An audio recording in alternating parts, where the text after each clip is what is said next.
Muy buenas noches, queridos hermanos, amigos que nos escuchan en la emisora Corandeo. Todo para la gloria de Dios. Estamos entonces con el académico Joel Sarman. Esto es Tertulia Teológica. Mi nombre es Helber Conde. Y seguimos con estudios de la historia del cristianismo. Y estamos viendo los puritanos. Agradecemos que estén con nosotros, que nos acompañen. Cualquier pregunta ya pueden fácilmente hacerla por el chat de la emisora. Ya no necesitan inscripción, sino simplemente poner su nombre y su pregunta. O tal vez, si alguien lo prefiere, puede hacerla por WhatsApp o por Facebook o cualquier otro medio virtual que tiene la emisora. Hermano Joel, buenas noches. Buenas noches. Seguimos entonces con el puritanismo, ¿verdad, hermano Joel? Sí, así es. Esta es nuestra tercera sesión, dependiendo de cómo las has numerado sobre el puritanismo. Listo, hermano Joel, entonces adelante. Muchas gracias de nuevo por este esfuerzo y a los oyentes muy pendientes en el estudio. Siga adelante, hermano. Gracias. Hablemos ahora del puritanismo y el arminianismo. Como la última vez tocamos algo del tema del arminianismo. Profundicemos ahí un poco. El arminianismo comienza en los días del puritanismo y va a influir. Uno de los estudiantes de Teodoro Beza, que vivió de 1519 a 1605, fue el holandés Jacobo Arminio, que vivió de 1560 a 1609. Entonces, él estudió con Teodoro Beza. Teodoro Beza, no hemos hablado de él mucho. Él nació en Francia y sobresalió en estudios. Fue humanista, estudió griego, literatura, derecho, igual que Calvino. Él se casó muy temprano y otra cosa que hizo como joven fue que escribió un libro de poemas no muy caracterizados por piedad, pero de bastante fama. Uno de los ataques constantes que hicieron los católicos en contra de Teodoro Beza fue mantener publicado ese libro de poemas escandalosos o lisonjeros de su juventud. Pero él se convirtió y viajó a Ginebra en 1548. Pero ahí no halló trabajo y es lo que buscaba. Así que viajó por Europa consultando con amigos y acabó trabajando en Lausana bajo el reformador Pierre Viret, quien lo puso a dictar griego. También, en un momento, él viajó con el otro reformador suizo o francés, Guillermo Farel, el reformador aventurero, a intervenir con él por los valdenses. Beza era de familia noble, y en esos días, pues una petición la recibían mejor si la venía a hacer alguien de sangre noble, de la nobleza.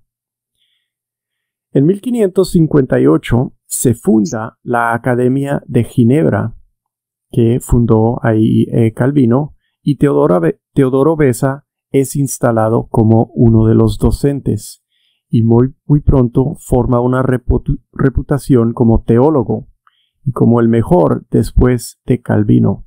Y al morir Calvino, Beza tomó el liderazgo, y él se volvió una persona muy importante.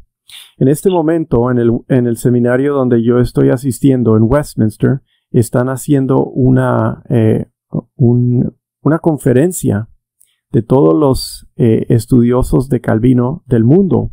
Hay como 100 de ellos y vienen de muchos países y están hablando acerca de Calvino y están presentando estudios y todo eso. Y yo noto que siguen hablando de Beza y que él es muy importante y que casi no lo conocen y necesitan más gente que lo estudien. Y es porque él siguió después de Calvino y sí fue muy importante. Y la verdad es que no es estudiado como quizás lo merece. Teodoro Beza desarrolló la teología agustina de la predestinación con una afirmación no sólo de la elección para salvación, que es lo usual, que solo los escogidos se salvan, pero Teodoro Beza también afirmó una elección a la condenación. Expliquemos un poco de eso.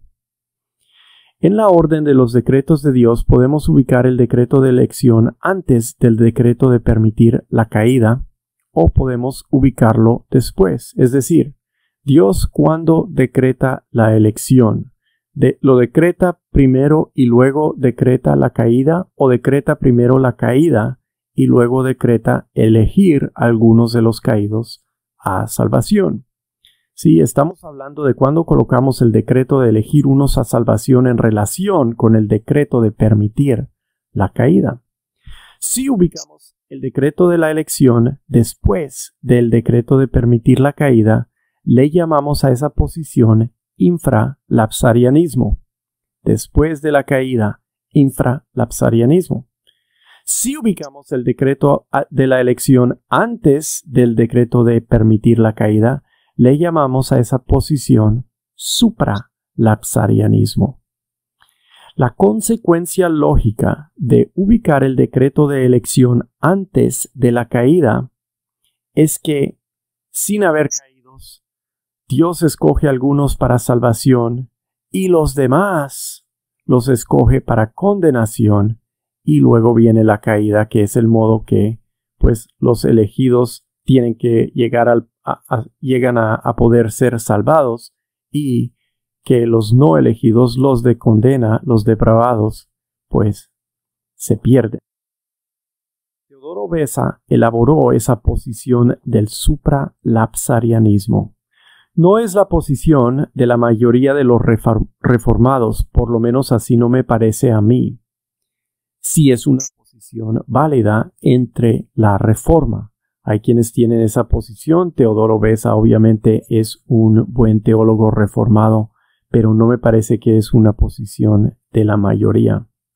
Bueno, Jacobo Arminio llegó a estudiar en Ginebra en 1582, habiendo hecho ya estudios en Leiden, en Holanda. Entonces él llega cuando está Beza y estudia con él.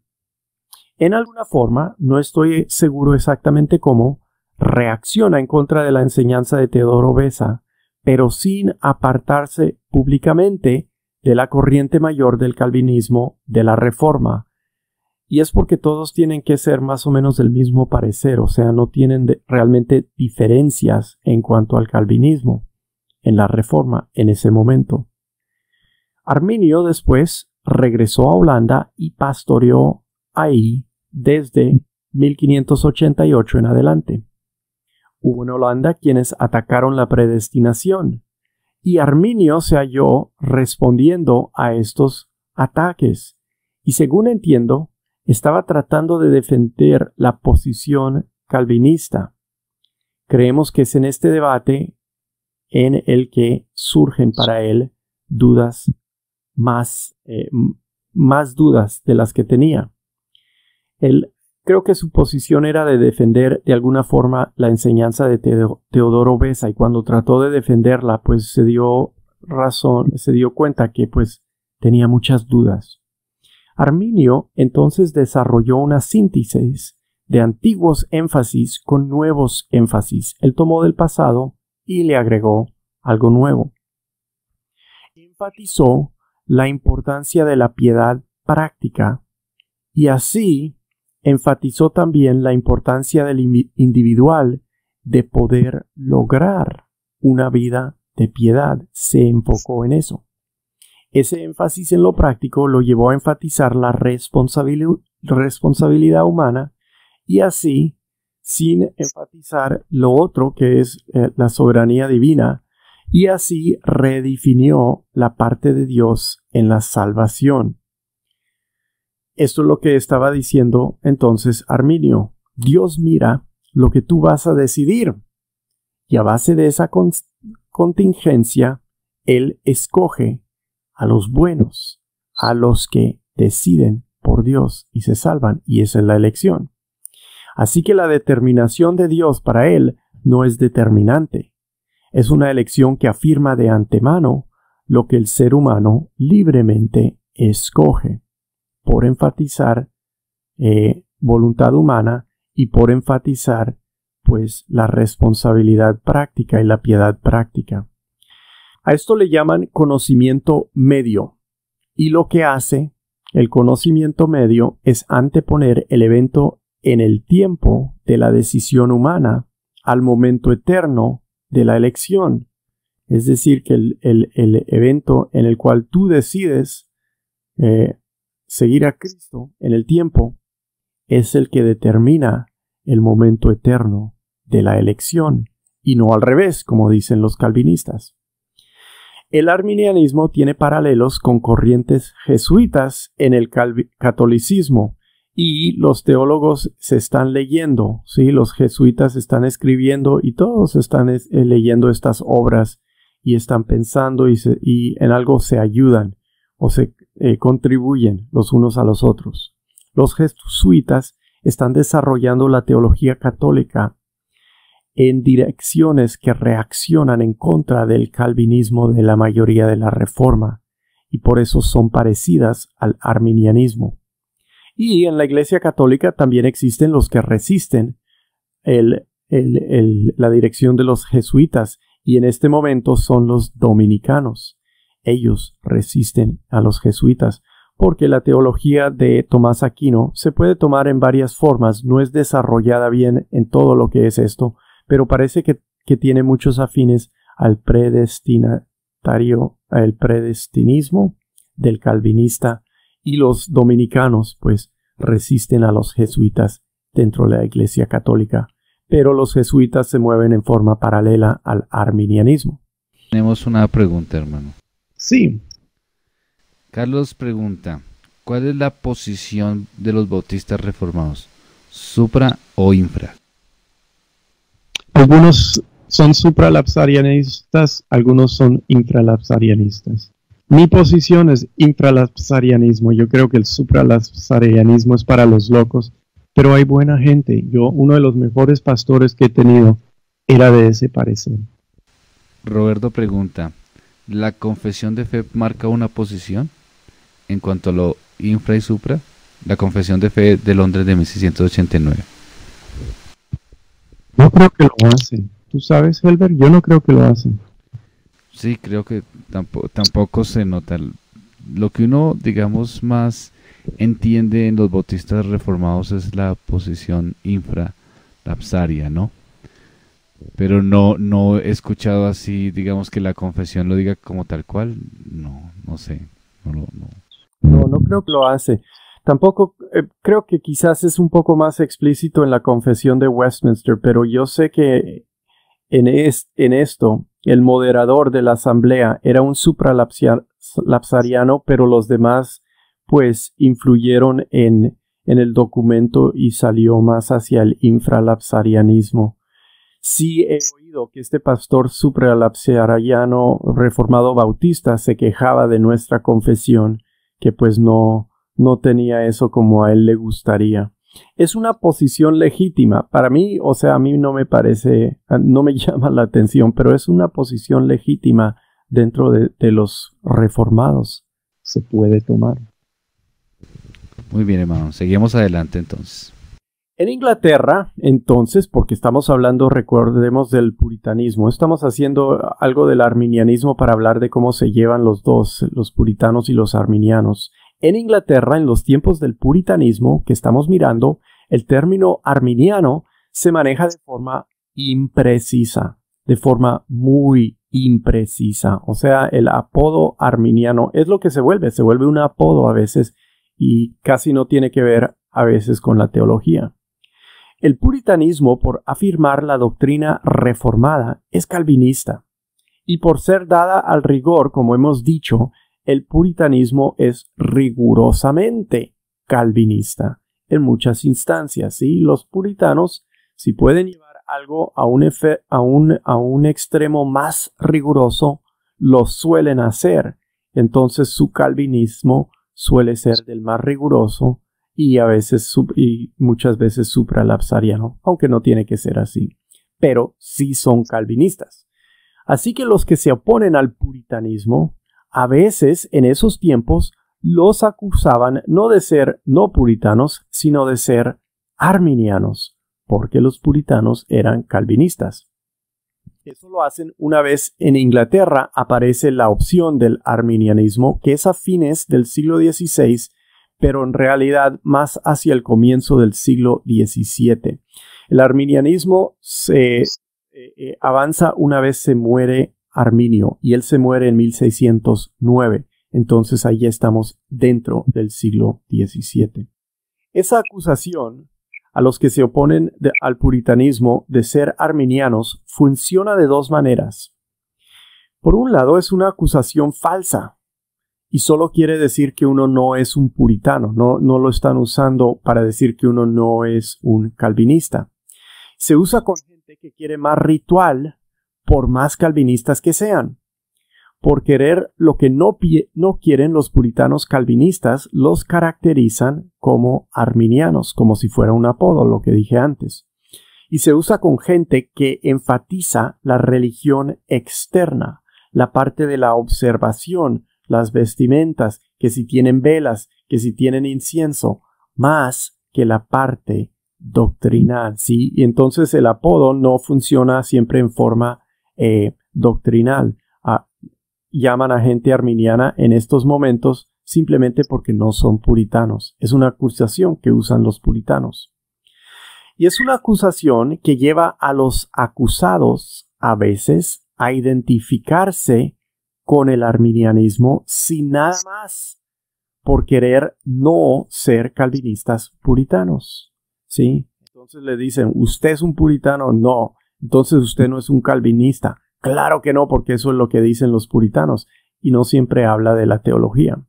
Es decir, cuando leemos lo que uno o el otro en esta época, es un arminiano, no debemos automáticamente concluir que en su doctrina esa persona no era bastante calvinista.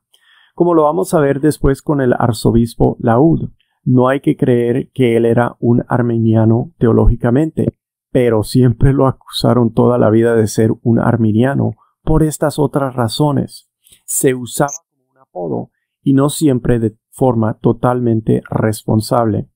Y es algo que siempre tenemos que recordar. En medio de la polémica se dispara la retórica en forma que no es responsable, y los reformadores y los puritanos y nosotros solemos ser culpables de usar las palabras pues más como armas que como palabras precisas en algunos contextos, especialmente cuando nos estamos peleando con otra gente. Regresemos ahora a Inglaterra, entonces, y hablemos de la situación en la cual se está desarrollando el puritanismo. Hermano, antes otra pregunta. Sandra, Sí. Sandra pregunta, en sí, ¿cuál era la concepción que se tenía cuando alguien decía que era arminiano? Pues es lo que estoy diciendo, que hay muchas concepciones. Hay quienes lo usan exactamente para la posición teológica que rechaza el calvinismo con los 5 puntos de los remonstrantes que se respondieron en el sínodo de Dort. Pero por otro lado se usa irresponsablemente, y yo lo que estoy diciendo es que hay que reconocer eso. Que el simple hecho de que un puritano le diga a otra persona, usted es un arminiano, no quiere decir que vamos a pensar que automáticamente esa persona le están diciendo arminiana porque tiene teología arminiana. Puede ser un buen calvinista, pero tiene una diferencia en parecer en cuanto a la conducta de cómo se hace la adoración o algo parecido. Entonces todo eso es para decir, existe el arminianismo, está entrando a Inglaterra el arminianismo, va a ser un problema el arminianismo, pero lo que complica nuestro estudio es que también un arminiano no es siempre un arminiano en términos teológicos. Otro hermano nos pregunta, ¿quiénes son los remonstrantes? Los remonstrantes son los arminianos. Entonces en Holanda, cuando sale lo que está diciendo Arminio, los que lo apoyan dicen, vamos a remonstrar en contra del calvinismo que existe en todos lados. Vamos a juntarnos y vamos a presentarles 5 puntos. Esos 5 puntos son puntos que se oponen exactamente a los 5 puntos que les llamamos las doctrinas de la gracia. La depravación total. Entonces el remonstratismo decía, no hay depravación total. Es una depravación parcial, pero no es total. Hablamos de la gracia eficaz. Ellos decían, o irresistible. Los remonstrantes decían, no, la gracia de Dios se puede resistir, ¿sí? La perseverancia de los santos. Ellos decían, no, es que los santos pueden caer y perder su salvación. Entonces, eso es lo que son los remonstrantes. Muy bien, hermano. Muchas gracias. Adelante.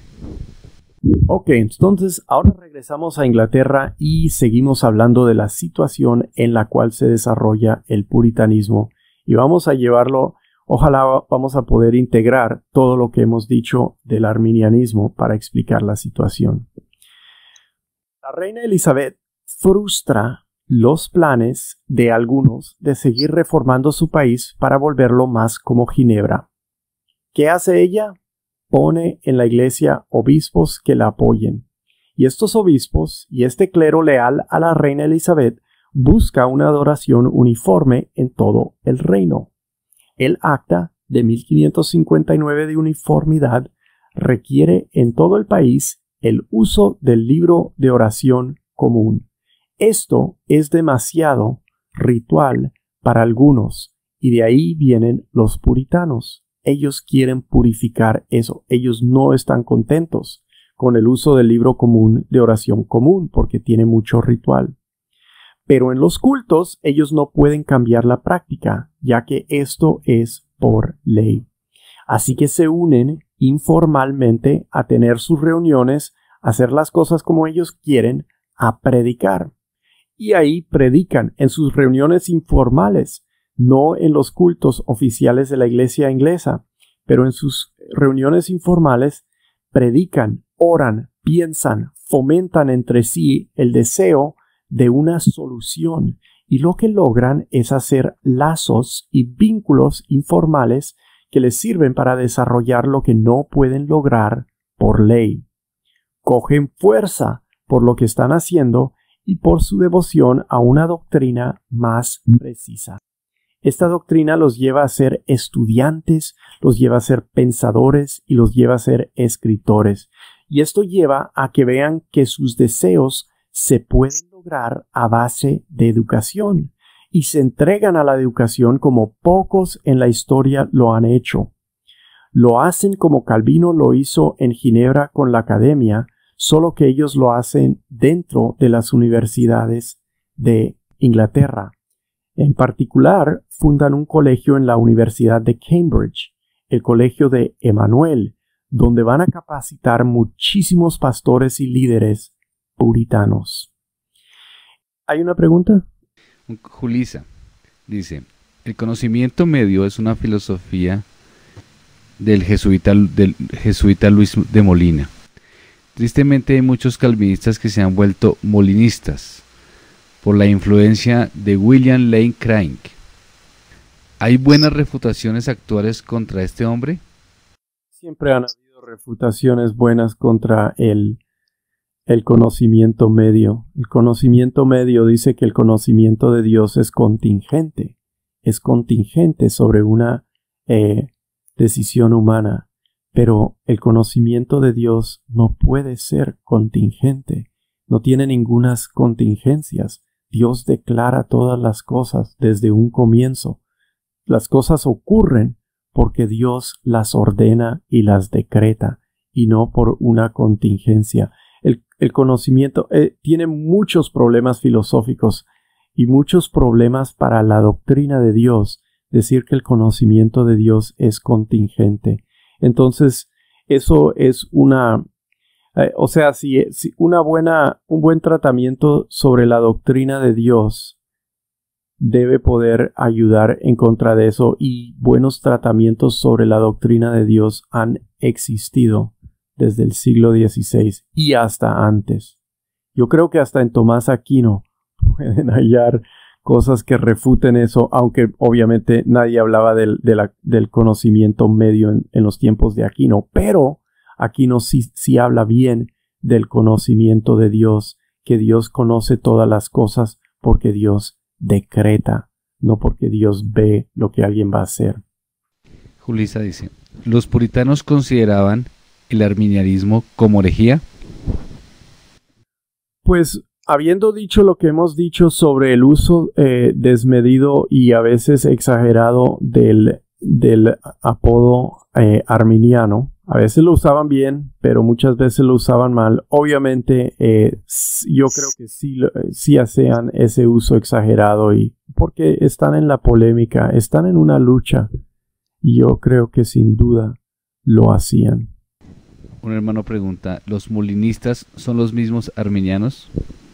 Yo creo que es igual el sistema arminiano al sistema católico de los molinistas, pues tiene sus bases filosóficas parecidas, pero los arminianos todavía creen que somos salvos por sola fe en Cristo. Eso es una doctrina protestante que un católico no afirma. Entonces, sus sistemas tienen sus diferencias por eso.